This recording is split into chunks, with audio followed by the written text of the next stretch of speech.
Omniverse is a collaboration and simulation platform. Omniverse and Machinima, they're part of this big ecosystem. The marbles are basically being driven by like a lever system, and then the gear kind of hooks the marble that has just come in. It's like, I was like, wow, like how did you even think of that? Very fascinating. And as we move forward with Omniverse, I'm really excited to see how things go because what's crazy about this is that you're not even in the same office right now. That's right. It's the beauty of the RTX renders. It actually makes lighting your scene fun. It is an absolute joy. Our engineers and everyone working on it are trying their best to make this essentially simulate reality. Our goal is to keep building a platform that can serve users the best into what they're doing today, but also what they're going to be doing tomorrow.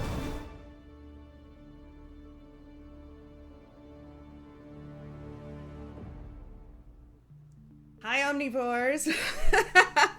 Thanks for joining us today.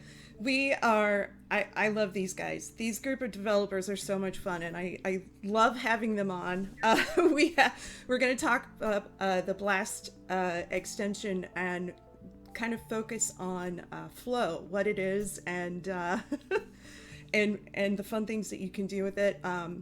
A lot of this is a technology preview, so I want to make sure you guys know that we are working on a lot of this, but you guys get like a sneak peek into some of the great things that we'll be adding to Omniverse really soon. So without further ado, I want to introduce to you my co-host and community buddy, Edmar. Edmar, do you want to say hi? Hey everybody, this is awesome because these guys were part of one of our most popular live streams on Destruction. So if anyone saw that, so this is a continuation kind of that. But in terms of announcements, I want to shout out something that Wendy just did. For anyone who is not able to watch live streams regularly and their preferred method of getting that information is through podcast, we are now on rss.com. So you can search for NVIDIA Omniverse, and all of our recent live streams and upcoming live streams will be available for listening on podcasts. So thank you, Wendy. That's awesome. And on the second part of that, Wendy has also been working on upgrading our live stream software and hardware. As we always talk about, we're always trying to improve it. We have a big improvement coming, a full dedicated live stream server. So you hopefully this stream goes smoothly, but if not, just be ready for the next ones to get much better with our dedicated equipment coming. So thanks for everybody's patience on that. And with that, I'll pass it back to you. Really excited about today. Yeah, thank you so much. So before we get started, I'd like to talk a little bit about, what is Blast? And for that, I'm going to direct that question to you, Brian, since you are the the Blast creator. Originally, yeah, back when we started developing Blast a few years back, it's a destruction library we developed here at NVIDIA. It had some, some goals in mind of being very, lightweight, low level, flexible, that sort of thing. Wanted to be sort of a programmer's dream, and then on top of that, we would add layers that would make it useful to everybody. So we developed that a few years back, like I said, but then when Omniverse started to become a thing, and Eric came on board, we became partners in crime and decided to create an extension, a Blast extension for Omniverse.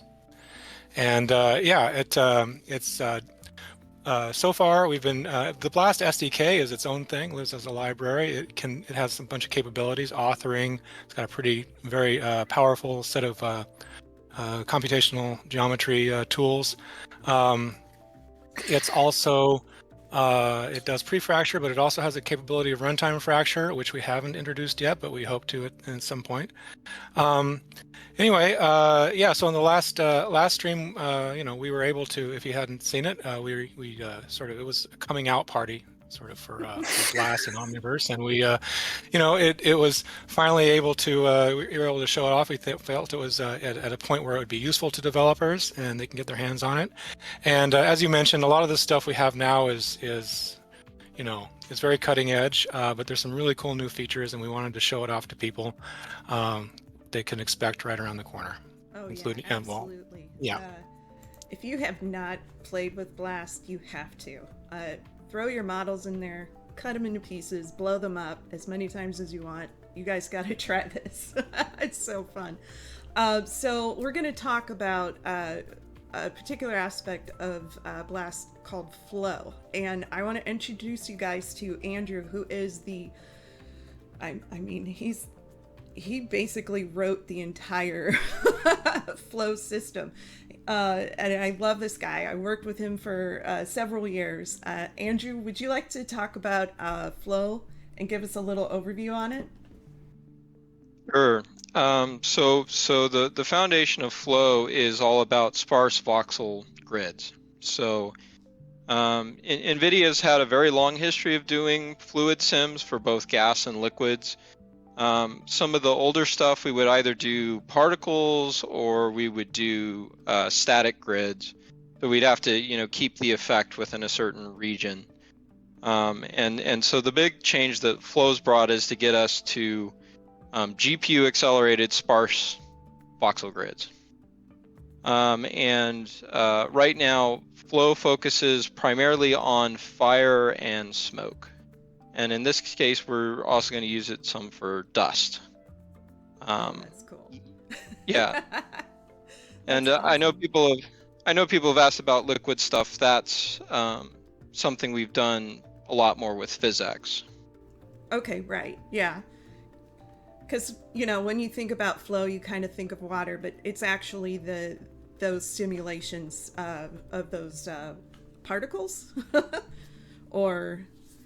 Right, so Flow's doing voxels. So the voxels kind of stay in one position in space, and we model the quantities moving through them, but they stay put. Okay. And then, for like PhysX liquids today are particle based, so then the particles move as like little parcels of liquid moving along. That is so cool. And there is a lot. So a lot of people have asked actually about fluid. So this show is not about that, but I will tell you, because I've been answering a lot of those questions after talking to the team. There's a lot of work happening right now for fluid simulation, currents, and things like that. And we're going to do a future live stream and podcast on that topic. And as soon as we have a great tutorial, we'll post it, of course, on our channels. But yeah, that stuff is coming. It's getting better and better, and the team is hard at work. We know it's a pretty high requested feature. We've seen some cool kind of prototypes from the community, so we're going to be helping those further. Yeah, we have a high standard before we send those out to the public. We have a great QA team, quality assurance team, and if they don't like it, it doesn't go through. So when this stuff is going to be shipped to public, it's going to work. You guys are going to love it.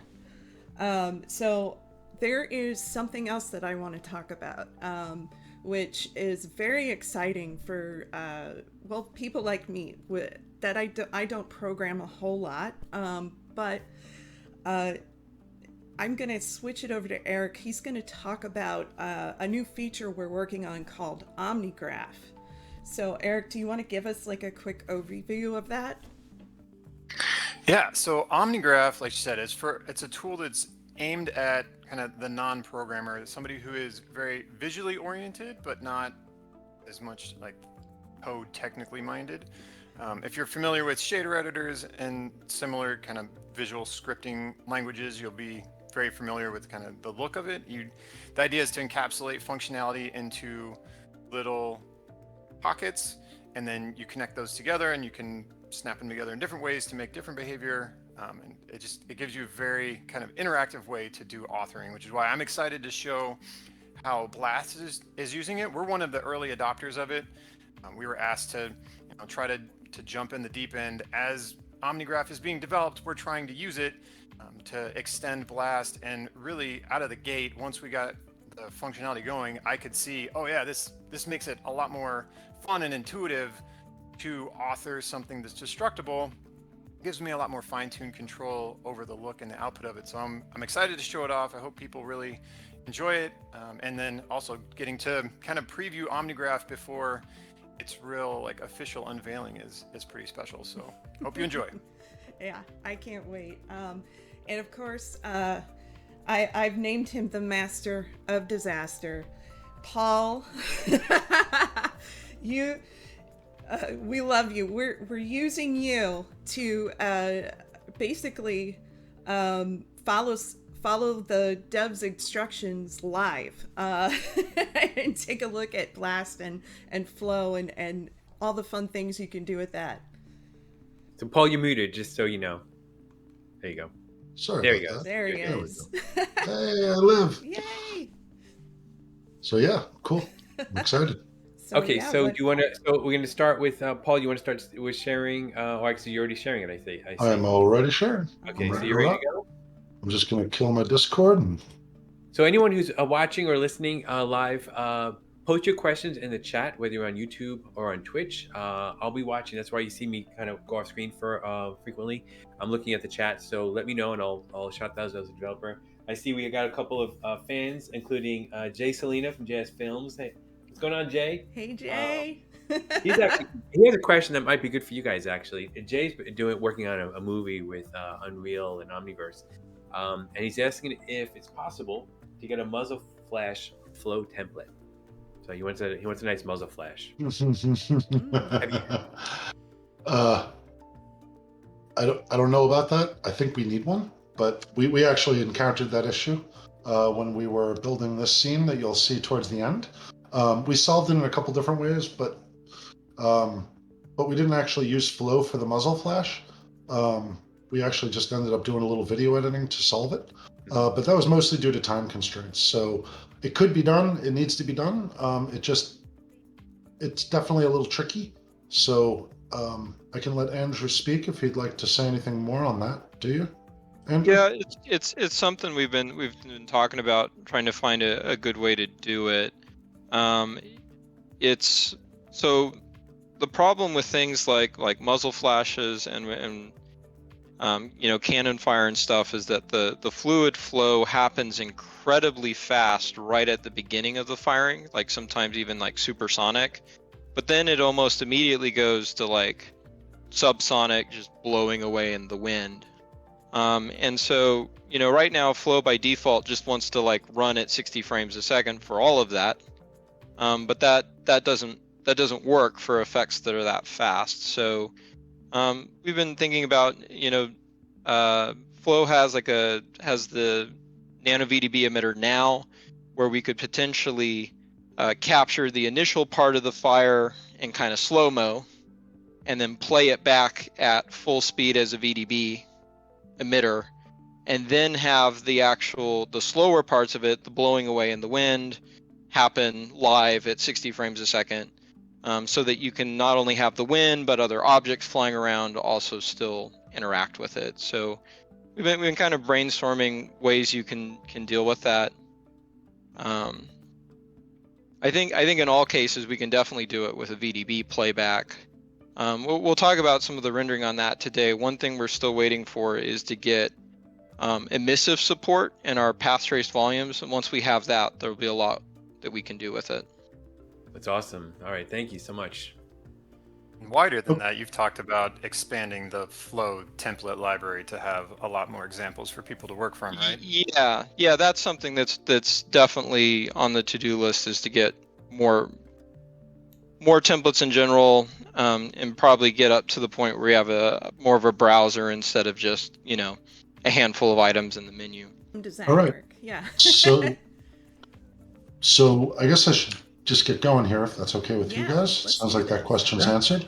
Okay, so what I want to start with is probably the most important thing. When you try to do this, you're going to need some extensions to be turned on. The extensions will be found in your extensions manager. The first one you'll definitely need is blast destruction. I think in Create now that comes by default on, so you might not need to enable that one, but check for it, make sure it is enabled. Okay, and again, you just select, click enable, and you can tell it to auto load. This must be automatically loading anyway because, yeah, it came loaded. So it's a featured. It's a featured so yeah. thing. Yeah. So it always comes installed. Then we need, well, if you're doing any kind of movie work, you'll need Sequence Editor. So you'll need the sequencer window and the sequence editor. So you'll need that. And what is the other one that you need, Eric? For the flow There's stuff, you need flow, right? Particle. Yeah, for You'll flow, need you need flow that. USD turned on. For what we're doing with Omnigraph, we're using some of the nodes out of the particle system bundle. It's not strictly required. We're just using that as a way to generate a cloud of points to do inputs to fracture. If anybody saw the last video, you can manually do much the same stuff by using the blast property panel, but there you're just setting a number of Voronoi sites and you don't really have control over the distribution. So one of the features about using Omnigraph is now you just send it the points that you want. If you want to hard code them, that's fine. If you want like this, we're using the particle system has a scatter within a mesh feature or a node. So we're going to use that to scatter points and use that to drive the fracture. Oh, that's cool. That's awesome. So once you have those extensions installed, you should be pretty much ready to rock. And then you just are going to go into your Omnigraph. Well, let's just explain what he was just explaining. So as if you didn't see the last video or the last webinar, what you would do is you would grab this horse, right? And then you'd say fracture selected, and then it would be static, right? Like whatever it fractures as, and you could author it kind of nicely. But let's say you wanted to change the impact point or something. Well, that's a little more difficult. Now you're going to be starting to delete stuff and making a big pain of it all, right? So that's what basically the old... Real quick? Yeah, I could do it. So if I hit fracture selected here, right? And then I go to explode volume, right? First of all, I have very little control over it. Now there's ways I can control it by doing like lower numbers in the beginning and then selecting and then fracturing that one up a little more and then finding the ones that I want to keep fracturing down. Sorry, but that's a lot of work. I'm sorry. Let me stop you there. I am not seeing your screen share, so let me get that working. Okay. It was working up to a second ago, so it just went out. Yeah. I can see it in Discord, but yeah. Well, while Wendy's fixing that, I want to say I'm gonna drop it and then put it back up again. Okay. Okay. I also noticed that Eric is not a figment of your imagination, even though his name is not in the footer of the stream. He is actually here. You need to... He's real. I think All I right. spelled your name wrong too, Brian. I just failed on all points here. Not a good? problem. I'm the man behind the curtain. I don't need a name. Okay, I'm seeing it still looks like it's Unsung hero. Still looks like it's loading. And for anyone who's just jumping into this, so this is the NVIDIA Omniverse stream. Omniverse is NVIDIA's platform for real-time simulation and collaboration. It connects to a lot of different tools that people already use and love to enhance them based on the USD file format, which allows sharing data easily between these applications and Omniverse, and we're able to take advantage of Omniverse's great rendering capabilities to improve and iterate your projects much quicker. And we're talking to the physics team today. Okay, I think it's back up, guys. Good. Sorry Take it about away, that. Paul. We're good. We're ready. Okay. So again, I have this horse, and I'm just going to kind of explode view it, right? And all I did was hit fracture selected, and now I'm just kind of increasing the radius, right? And you can see that I've got fractures, but these are now static more or less, right? Like I can't really adjust this again unless I delete what I just did and try again. And then we can use this random seed to kind of vary it up if we want to try, right? Like we can do that. So, but it's all a lot random luck, and it's not very easy to place the fractures exactly where you want it, right? It's a crapshoot. Yeah, it's kind of a crapshoot. So, and I hate to say that though, because if you're really careful, it can be a fine way to author. That said, this way might be a lot better, right? And this is the alternative. It depends on how specific you want for the look. Right. If you have something really specific, it's hard to get exactly what you want. So what I'm going to do here is I'm going to hit reset blast data, and I'm going to get rid of blast. Oop, I got rid of the wrong part, I think. I hope. Reset blast data. Okay, there we go. So now my horse is back together. Everything's back to where it was. This is the original scene again, right? So now I've just got my mesh here. Okay. So what we're going to do is we're going to kind of make that process a little smoother. Okay. And how we'll do that is we're going to go into our Omnigraph, and then if you right click, you can grab nodes. Okay. You see, add node. And now what I'm going to do is I'm going to go into the blast panel, and I'm going to grab the fracture node because I know I'll need it. You want to show them how to get to the Omnigraph editor real quick? Oh, yeah, you can go Window, Omnigraph. Where is it? I'm sorry, it's just Omnigraph Editor. And then there's this little thingy here. Is that available now, or is that going? I believe it's available now. Okay. I think it's available. Not all the nodes that we're going to show you are, though. Right. Like I said, Omniverse itself, or Omnigraph itself, is still in the early development stages. We're trying to kind of dog food it internally and stress on it and give them feedback to help push it along. But yeah, all the features that we're showing aren't necessarily live. Okay. And we should mention that there's definitely some flux there. There was a feature they had that made it a lot easier to do this. They dropped it, they're putting it back in. But we're right now showing you the a method of doing this that's a little bit clunkier. It'll be easier. Yeah, it's really not it'll be so easier. bad. So here what I'm doing is I'm grabbing the Graph IO and I'm grabbing import USD data. Okay, so that's going to import our USD data right to the stage. And here we want to take our input. So if we select this now, we can go to our properties, and then in the relationships, we want to add the target of what we want to utilize. So we're going to go to our horse, right? And we're going to grab our statue, and we're going to grab the horse. And we're going to say add, okay? So now... And if you're wondering why you can't just drag the horse in there and do that, that's what it's going to be. Yeah, right now... Cool. Yeah. Yeah, you will be able Normally to you grab should be the able horse. to just grab the prim and drop it onto the graph, and it'll do it right now. That there's kind of But these three options, none of them work for us. We need the correct option. Right. So Right. that's coming. We just It's coming. We want just the prim itself, not some other view. And this import Anyway. USD prim is fine. It works fine. Okay. So for now, just we're using that. Okay. So so now it's linked up to our target, and we are pretty much all set for that. Now what we want to do is we want to create a particle system, right? So we're going to create a particle system, and we're going to go into scatter points. Okay. And here we are going to grab our sphere. So we're going to need to select this guy and then say add targets again. And then this time on the particle node, we're going to add the sphere, okay? And say add, okay? So now the particle of the spheres, the sphere is making a random set of particles around it, okay? And we've got all these little points that are living on the top of the sphere. Are they interpenetrating as well? They're in it also. Actually, they're inside. Yeah, actually, we want to take them off the surface. We were seeing some problems with the surface points before. So you want scatter inside volume off? Scatter inside. No, we want scattered inside. that one on. We want the other two off.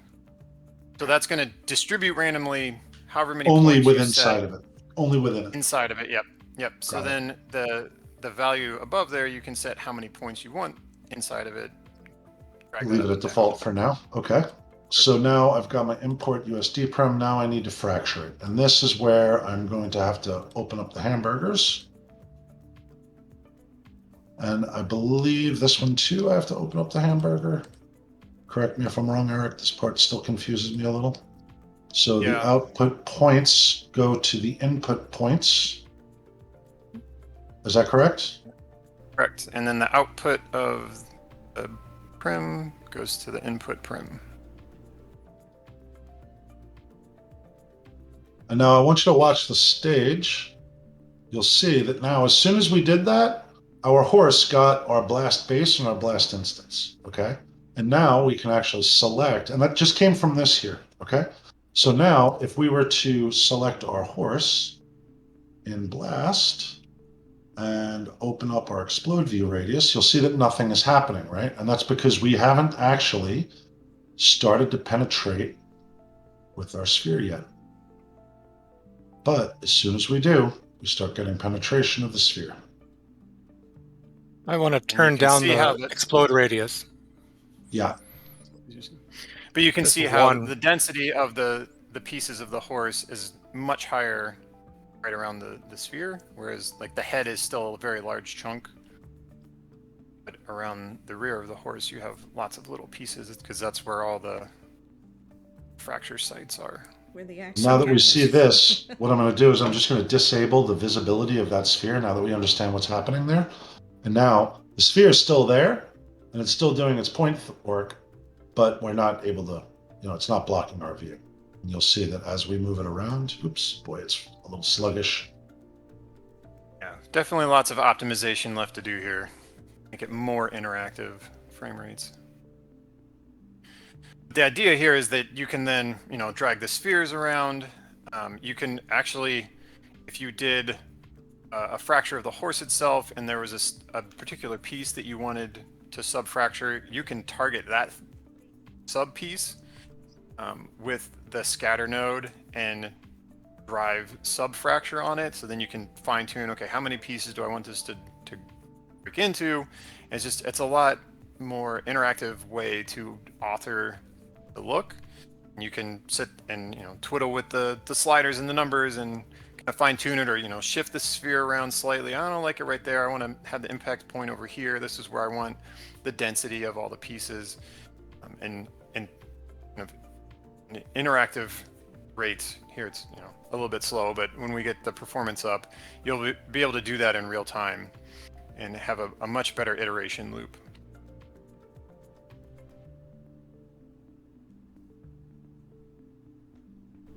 A couple quick questions. One from Mo Classic: is there any update of the roughness working in RTX real time?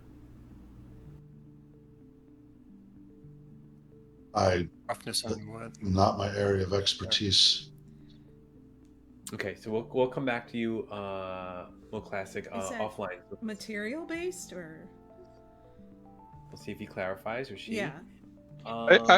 I believe in RT mode there's some thresholds around roughness.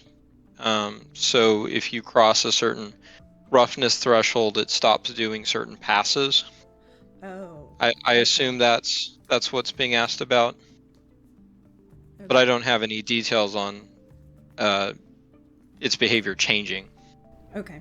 Yeah, we wrote that down and we'll get back to you and get your question answered. Thank you. And this is pure commentary, but someone is noting that they've never wanted to see a statue of a horse get smashed so badly in their lives. We put physics on it. We could hit play and drop it.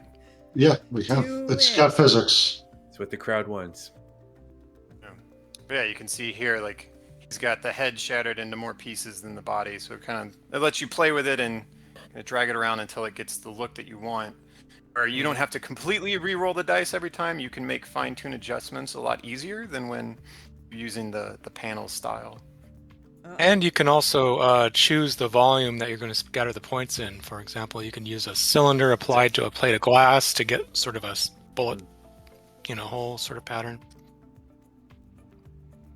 So that user also asked, does the mesh have to be closed for complex meshes with multiple parts? Do the parts have to be connected through geometry? Okay, Ideally. Ideally, yes, they should be watertight, non-intersecting.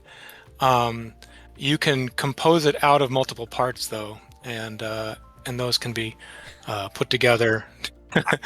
But each piece should be watertight, non-intersecting, non-self-intersecting. We have some stuff we can show real quick with combining meshes as well. There's Omnigraph nodes that let you take multiple meshes or a scope or transform prim that holds a whole ton of meshes and combine them into one thing, and then fracture them and then combine them. It's very flexible that way.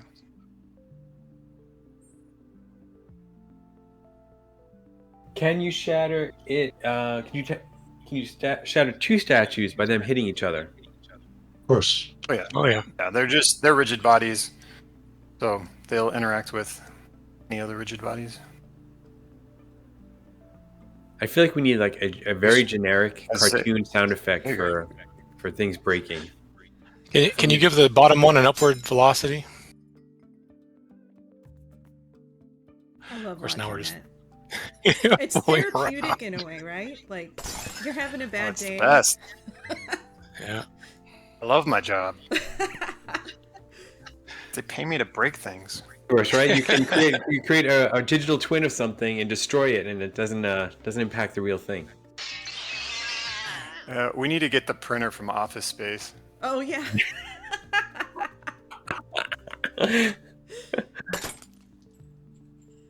Beautiful. Yeah, that's amazing.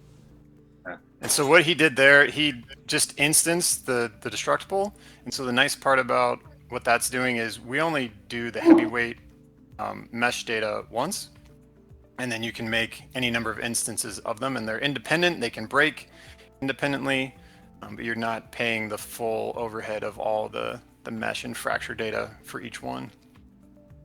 Right. Did you use Control D for that, Paul? I just force quit because.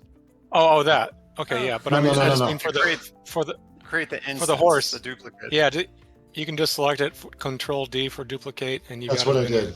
That's exactly destructible what I did. copies as you want. Oh wow, that's cool. Yeah.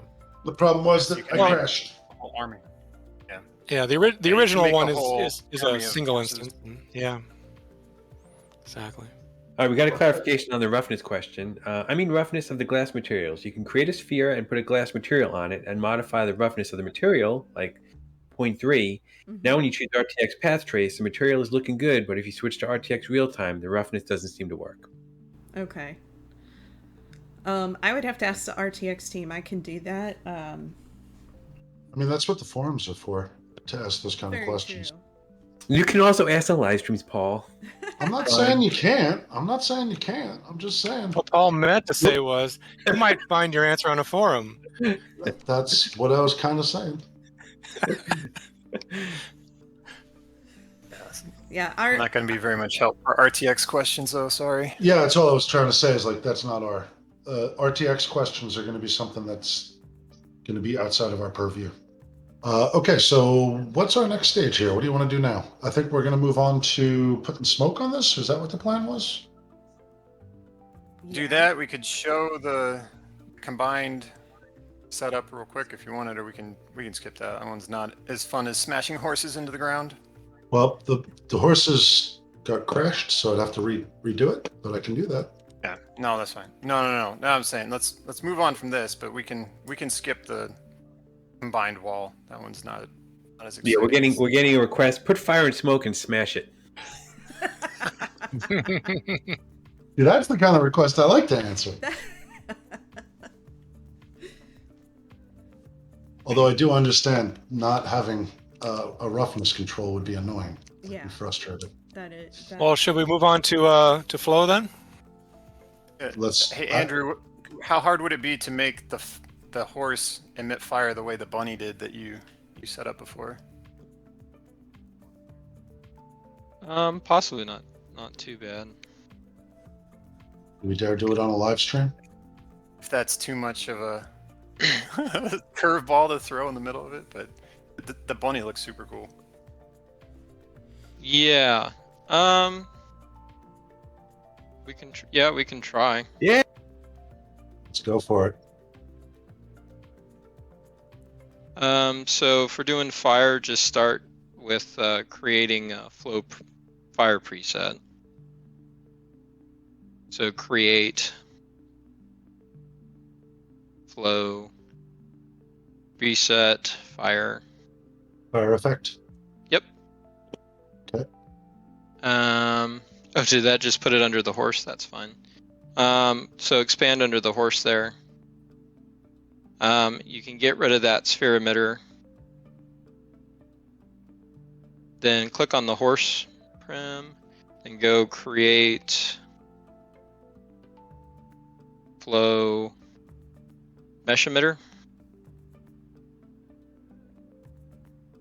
And you could almost hit play with that and see what happens. Well, we don't have. We don't have. You just gotta it's set not the. fractured yet. Oh no, that's fine. Set the flow layer on the the mesh first. I think it needs to be set probably to 1. Flow layer on the mesh. Where's that? No. So yeah, flow emitter mesh, then scroll down to layer. It's Scroll back up. Up higher. Yeah, it's alphabetized. And set that to 1. Now try to play again. There we go. Oh, wow. That was awesome. That's a lot of fire. Yeah, so one other render setting thing, go to render settings. Then, yep. And then, yep. Yeah, now try it again. Should have a little bit less ghosting. Explain There what we go. that was for people on the stream. Yeah, Right. this is just an older issue we had. The rendering doesn't always know that the flow volume has changed, and so this reset accumulation on time change is a workaround that lets the path tracer know if the timeline is moving, stuff is changing, and it should just assume that it's changing.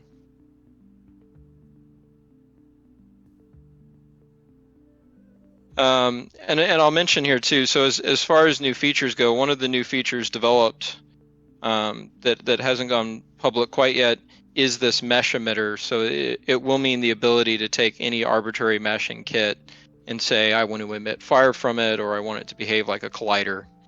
And it'll work directly off the triangles. Oh, that's so cool. Can one object make another object catch fire? Yes, maybe not quite to the degree you would be looking for yet. So what you can do right now is you can have one mesh emitter emit fuel, and you could have another mesh emitter either fully on fire or just hot, and you could light the fuel that way. What we have not developed out yet is like a full solid fuel material model. So when you think of the flow fuel right now is more like you're just putting a gas out that can immediately light. So there's still more work to support saying, okay, this mesh, I want you to treat it as wood, where there's, a process of heating the wood up before it starts to release energy. Yeah, it sounds like they were headed that way, though. That's great. Yeah.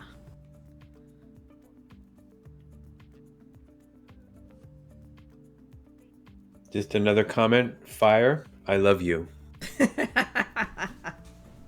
Another one. You have made all my dreams come true. It's the first for the live stream. That's great. Yeah, when I started here at NVIDIA, Brian and I worked in the quality assurance department, and Brian and I we were doing a lot of stuff with Blast, testing it out, making sure everything worked. That was the best part of my day. Just bringing in objects and just breaking them. That's awesome. So someone's asking Papa Chuck, who's actually very active on our Discord. So great to see him here. How do we add smoke? Right. So typically the way that's done today, there's kind of two things. One is the color map, you can specify that when you hit lower temperatures, you shift to like a black or a gray smoke. And then what the fire preset doesn't, so by default, the fire preset tends to fade out that part of the curve. So it's already there, it just tends to be faded out. If you reduce the amount of smoke fade, then you'll get more smoke that stays around. Okay, that's great.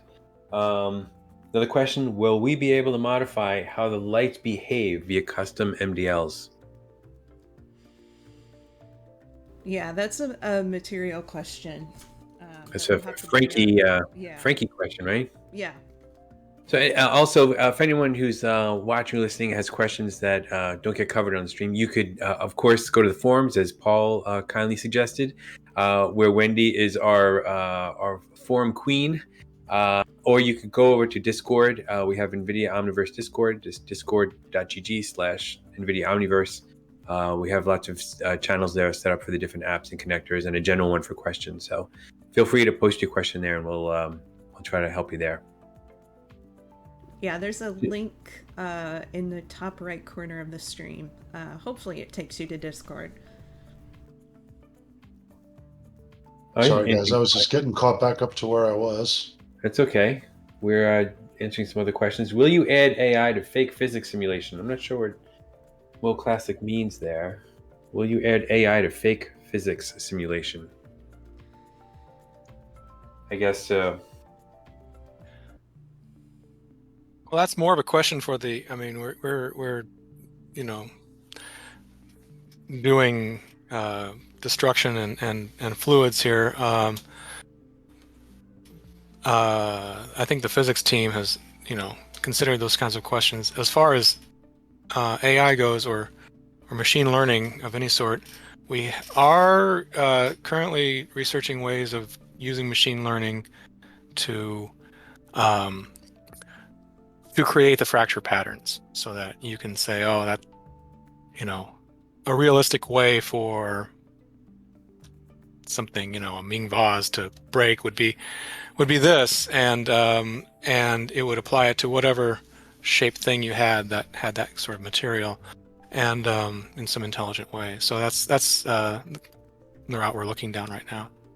I don't know if that's in any way related to your question, but yeah, the idea would be that it takes into account both the shape of it, like in the horse case, it would be more likely that the limbs would break off because they're thin than snapping straight through the torso. Right. But then also taking into account, what's the material? Is it wood? Is it ceramic? Is it metal? Like those kind of properties, and where you could just pick, okay, here's my model, here's the material that has physics properties on it, now go break it. And it would do it in a realistic way for you. We actually had an answer posted on the material question from somebody else. You can control fire, smoke, color alphas with a color map editor.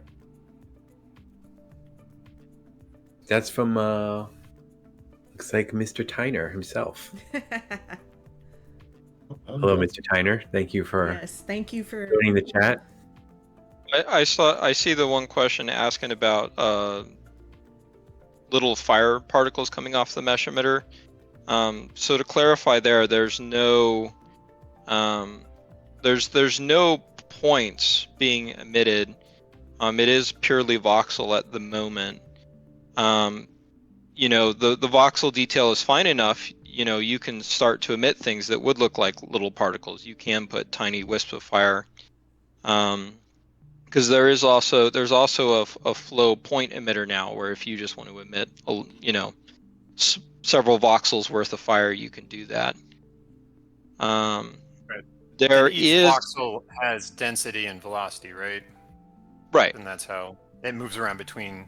I think, like, even for me, I have trouble not saying particles or points, because that's what I'm used to thinking of. But it's a very small grid, but each grid cell has a density value and a velocity value, and that's how it propagates between cells. Right. They're starting to look as small as sparks, just because we've been able to drive the voxel size so small. And the one other thing I'll mention too, we have an Omnigraph based particle system, and there is an example template in that where we did mix some particles with flow. So it's like making like a little simple campfire sort of thing. So you have the flow for the main part of the fire, and then you have little fire particles also going up with the fire. So we can also achieve it by mixing systems like that right now. Right.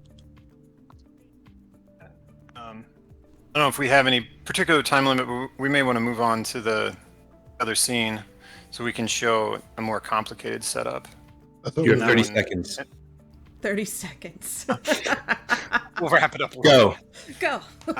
Yeah, but we've got another scene built that shows a really good interaction between blow and blast. It's not like a horse on fire, but so what we were trying to do is essentially make kind of simulation driven effects where I'm calculating all of the contact points of collisions between rigid bodies, as well as fracture events of destructibles breaking apart. And I go down to the face level of the mesh and emit from those faces only. So if you snap a rod in half, you would get flow emission just from the faces that are involved in that break. As you can see here, we've got a scene set up with 3 walls, and there's a tank that drives in, shoots a big shell at it, and pieces fly everywhere. And the dust that's coming off of the cinder block chunks that are flying out of there, and as they hit the ground, it's doing it exactly where the pieces are hitting. So if you modify your scene, you don't have to spend hours redoing the effects to match. The effects are all based on the simulation of the rigid bodies. Oh, that saves so much time. That's awesome. Yeah. You guys have been working on the scene specifically for this live stream. Is that accurate? I mean, it started as we needed a wall, and then I was like, well, we can't just have a wall. That would be boring. So then I said, we're blowing stuff up, right? Well, why don't we use the tank that we have in our content? So I made this scene just to kind of go around. I grabbed some of the squad assets. So if you don't know about this, this is really nice to know, especially if you're just getting into Omniverse. This is a really nice way to kind of just get started, because like sometimes getting your own crap in here is not that easy, and it takes a little time to figure out like how everything works. It's nice to just have content to get started with on day one. So if you install either localhost, or if you have access to an Omniverse server, I'll go to localhost. Actually, I don't think I have localhost set up on here, but if you just go to any Omniverse server, there's a folder called NVIDIA, and then inside of here you can get assets. And then we have all sorts of assets in here, and we have demos and samples. And I had just grabbed them out of, I think it was under assets, machinima, squad, props. And then there's just all sorts of cool stuff in here. There's just tanks galore. There's all sorts of vehicles, and I just pulled everything out from here. So, but there's a lot of content in here, and you can play around, and whatever your fancy is, you can probably find a suitable set of geometry to go ahead and make almost any kind of scene you would want. So just tinker around in here, you'll find a lot of cool stuff. And that's what I made this scene out of. I just grabbed the squad stuff and just kind of created this cool scene. And then when you hit play, sorry, go ahead. Just to highlight real quick, along the same lines, we've been trying to build our own samples so that people can look at it and see how we set stuff up. So for the blast stuff specifically, if you go to Window, Physics, I think it's Demo Scenes, there's a blast section in there. We don't have to load them up, but if you expand that out, you can see there's fracture graph and combined graph, different samples. You can load them up. I built them, not Paul, so they are very, very programmer art. It's the cubes and spheres that have a texture on them, and that's as fancy as I got.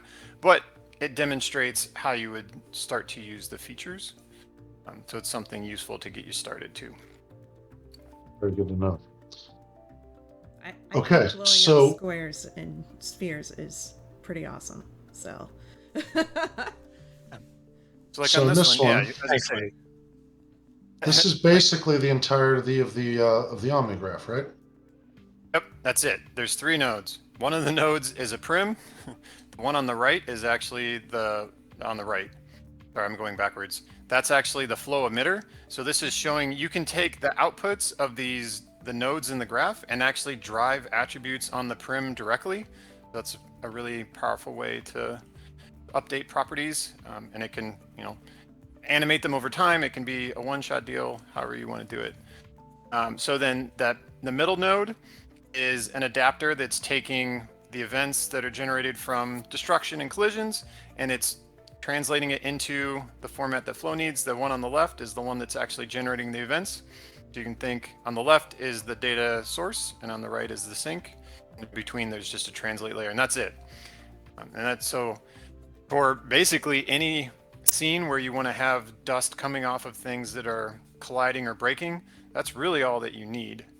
Other than that, you still have all of the flow prims, and Andrew can talk about what the values are there that you would want to manipulate to get different looking dust or different effects. But from an Omnigraph setup, it's intentionally kept really, really simple. And then the idea is that that middle layer right there is currently a flow adapter. But if we had an audio system or a traditional particle system or whatever, we could make another adapter node, take the output from blast node that he's got selected there, and drive any number of adapters that could go and process those events in whatever way that's specific to their system. So it's intended to be we keep adding more tools to this box, and you can add new functionality later on to an existing graph by just dropping a new node and plugging it into a couple new sockets. We got an interesting question. Could this scene be made available to the community on Discord or the forums? Probably at some point, sure. I just would have to export it and get it through, whoever it has to go through. But yes, that shouldn't be hard. Okay, you heard it from Paul. It will happen. I will try to make it happen. How about that? I'm very afraid to make commitments. Edmar already said it. Oh, done. Already been promised. That's fine, so long as Edmar makes the commitment. And then they hope, they can't wait to see everything explode. Okay, so I guess one other thing I wanted to say real quick, like the scene is fairly simple. We have 3 walls. They're just copies of the same thing. But the Omnigraph setup would be identical if we had 1,000 things that were all unique destructible instances here. Right now, we only have 1 layer of dust, but the goal is that the system is going to be material driven. So each different material could have its own flow simulation layer, and that looks different, behaves different, and that you would still have one setup of essentially 3 nodes that's driving all of it and drives it to crash, apparently. So you can have a lot of different types of stuff going on. I was just getting the video ready, that's all. Oh, I've got it ready. Oh, Wendy's gonna So, play yeah. it. Nice. I do have it ready. Do you want me to go ahead and do that? Andrew, do you want to talk about any of the setup from the flow side? Yeah. Sure. A couple new features that are being shown in this. So first of all, you're seeing the mesh emitter again being used for all the dust being emitted. The other thing is this is now using Flow's support for Vdb Export. So Flow will export to Vdb on the fly. It's currently writing it out to disk, and then it pulls it back in to the path traced volume support so we can get full lighting. So obviously the Vdb export is going to be great if you want to try things in other tools. It's also great for us caching out for render farm. And then we're also going to be working to add a direct path too, so that the flow data can go straight to path trace volumes. It's just a thornier technical problem we're still working on. So if Paul goes ahead and pauses it, the PT volume should catch up, and then we can see that in viewport. You may also want to collapse your stage view. I think it's trying to update hundreds or thousands of prims. It's gonna be sad. Oh, I love when I knock over my water. Time. I don't know where I went. I disappeared. Okay, there I am. Oh, wow.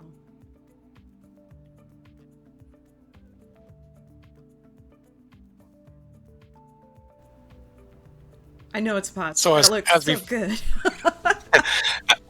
As before, getting this stuff to be closer to real-time or interactive speeds is definitely something we're actively pursuing. But for now, we can set up the scenes, and it's great for film capture. You'll see that in a moment. These walls are built out of all the cinder blocks, and even the mortar is a separate mesh, and then all of those are broken down into a bunch of pieces. I forget. It's like couple thousand individual meshes total. Wow. It's a lot. It's a lot. That are then Yeah, all A little colliding against each other. Eric and said, "Build flying me a around at high realistic speed." wall." Yeah. Eric Eric did not said- say that. No, He I said, did. "Build me a realistic wall that I was think you did, impossible." Eric. Yeah. Paul said. That does not sound like something I would say. Please be as abusive as possible to this system. Yeah, I mean, it's not like the there's a lot of path trace pieces volumes there. were. Yeah, the It's path not. trace volumes were a lot of the cost on rendering this out. We're still working on optimizations to make path trace volumes faster. And then when I profiled things before, we were seeing like more than 4,000 plus chunks at once. So that's having to go through physics and USD, and so definitely much larger than stuff we've done before. Right, Andrew, can you talk about the collision and flow too? That was a big one. Right. So Yeah. so this is one. This is another new feature. I know people have asked about collision support before, and right now the answer has just been you can kind of repurpose an emitter, and that's very manual. So one of the new features this is showing is that Flow can now take all of the convex holes that PhysX has baked in for its rigid bodies and use those automatically as collision. Right, so as all of these hundreds of little shards of the wall are flying through the cloud of dust, they're imparting velocity and pushing things around, and it makes it look super realistic. Really impressive. Really great trails and swirls and everything, and it's automatic. It just happens. Well, I think you've whetted everyone's appetite. Shall we watch the Are video? we ready? Are you guys ready for this? I think How we do I made them wait watch? long enough. Let's hit play. All right.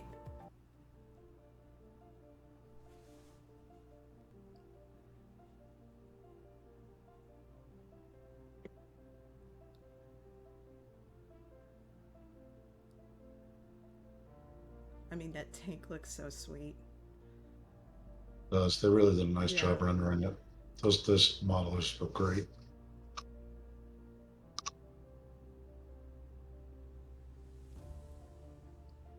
And Omniverse renders it amazing.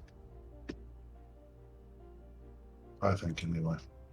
Oh yeah, it's so realistic. Yeah, the lighting looks amazing. Oh, I can't look. what? Oh my god, that looks so good.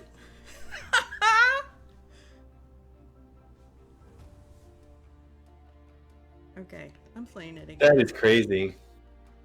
Like all of the long tendrils that are coming off of pieces, none of this was hand authored, which normally an effects artist would have to Yeah. very specially sculpt all of that, and you change one piece or change how the wall's broken up, and well, now you gotta throw that away and do it Redo again. yeah. Like here, it just would update automatically. So then you can combine the simulation dust part of this with the stuff we were showing you before. So like, okay, I don't like how the wall breaks, or I want to change where the tank shell impacts it. Well, you can just drag a couple nodes around or adjust a couple values on them and hit go again, and it's all going to be updated for you and look correct. my And with the gosh. VDB support, the lighting on the dust is correct, and the collision coming from all those pieces is correct. Like it's all it's automatic, it's consistent, and just beautiful. It's gorgeous.